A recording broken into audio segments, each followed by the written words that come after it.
dalawang bundok sa pagitan ng tubig.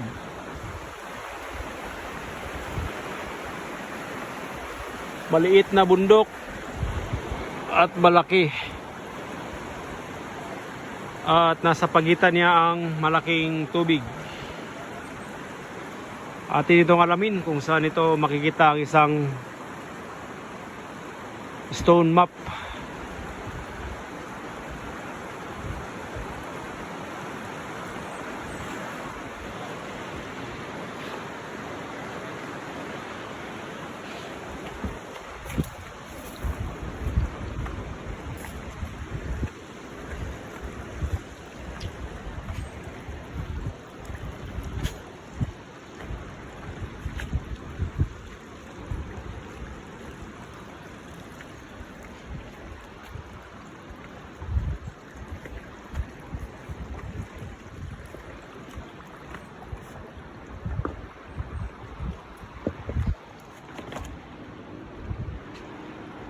So, bundok mga idol,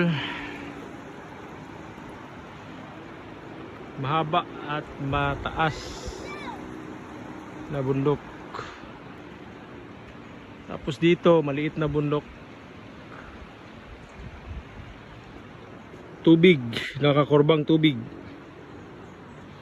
At ang stone map, ito siya mga idol, nasa tabing ilog siya nilagay.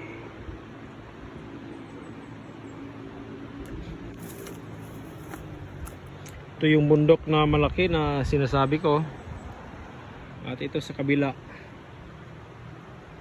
Kung titignan natin sa malayo, makikita natin yung bundok na maliit.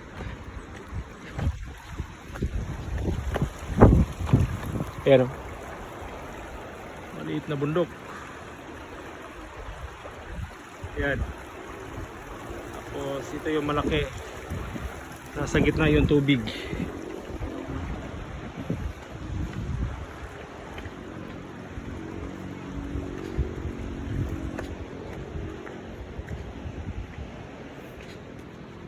Ayan ang yung matatawag nating mapa sa bato.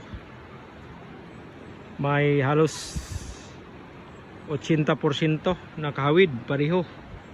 So tignan natin kung mayroon bang makuha tayong guide dito. Ilog, meaning bundok. So sakto-sakto lang dito yun. So landmark mountain. At sakto kurba yung ilog dito. Kurba yung ilog. Kung sa Google Map natin ibase, papakita natin.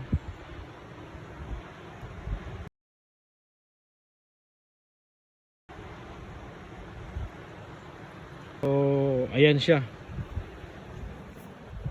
Pareho at kahawid. Bali ang ilog dito is paikot. Pinuto lang dito. Yan, pakurba yung ilog.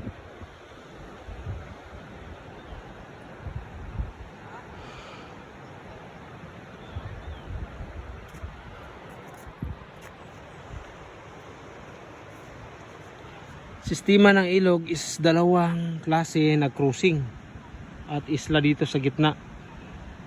Kaya papakita ko sa inyo niya sa ibabaw yung nag-isla dito sa gitna at isang malaking ilog at dito is maliit.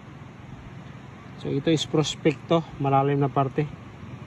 So ito yung posibilidad na landmark, yung cruising ng ilog at saka dalawang bundok. May malaking binaon dito na parte. Ito lang yung big dot dia, para siyang kawa ang lalim. At heart siya, ang bukit. Heart siya mga idol. Ayan o. Punta dito. Heart.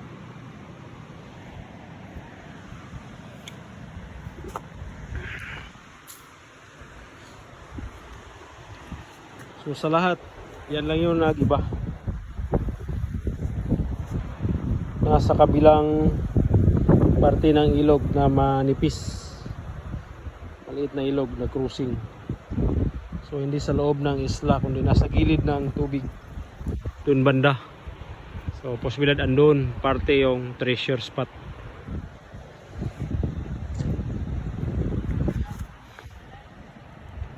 Four, 8, 12, 16. So posibilidad ang layo niya mga 160 meters, 160 meters. Kasi malaking kinakahulugan ito sa stone map.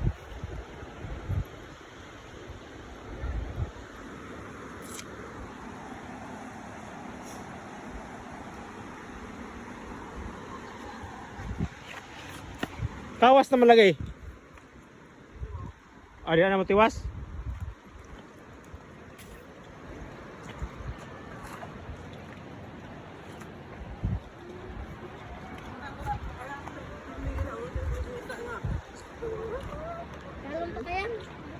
Salam ka? Ikaw.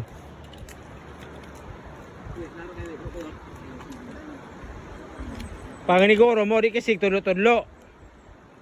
Gusto niyo ginag-init, tagaan mag-init. Wala. Nangayo, papangayo ilang init bay, nag-init. Niya karon wa nagsaluma.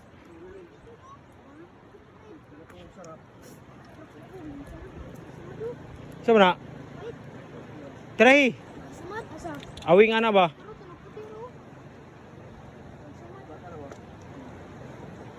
Naipit siguro na sa bato kay.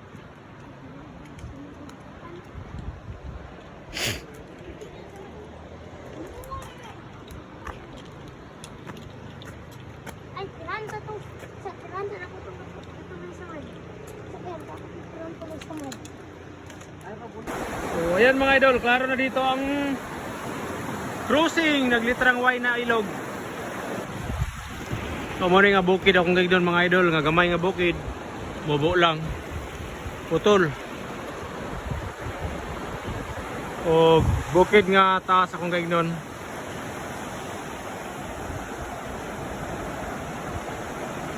O mo ang cruising, tarang cruising, nara tong paliko nga tubig. O tong cruising, naglitrang Y. So possible ang treasure mga idol, tuwara sa unahan.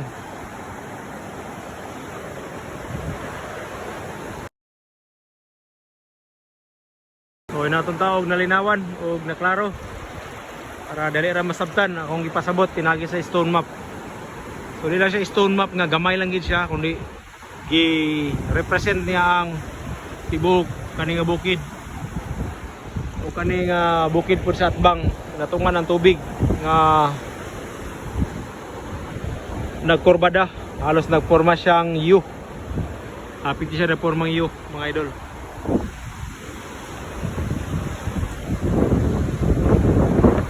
So pag din mo gamitan og kompas, pinagi sa stone map, ipakita ang bukid natungan sa tubig. So mo ni landmark ang tubig na litrang Y katong igyon ng isla, bukid ug kini. So tuwa dito ang treasure sa tabukan ng lugar. So kung mas tutulan nimo na dito nga lugar, another nga basa na sad mga idol o pakita nimong parte sa yuta ng lugar sa unahan.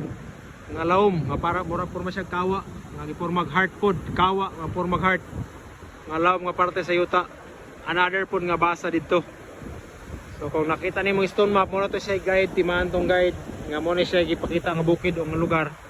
Ang kato nga mapa kung mo magtuwa ay mo na to nakita bukan mo sa treasure. So direct proceed na ka dito, inana lang siya kadali, proceed lang ka dito mo na pila. Kung basihan po dito o sa mong iagtuan ang kalayo halos po siya mudagan po siya mga 700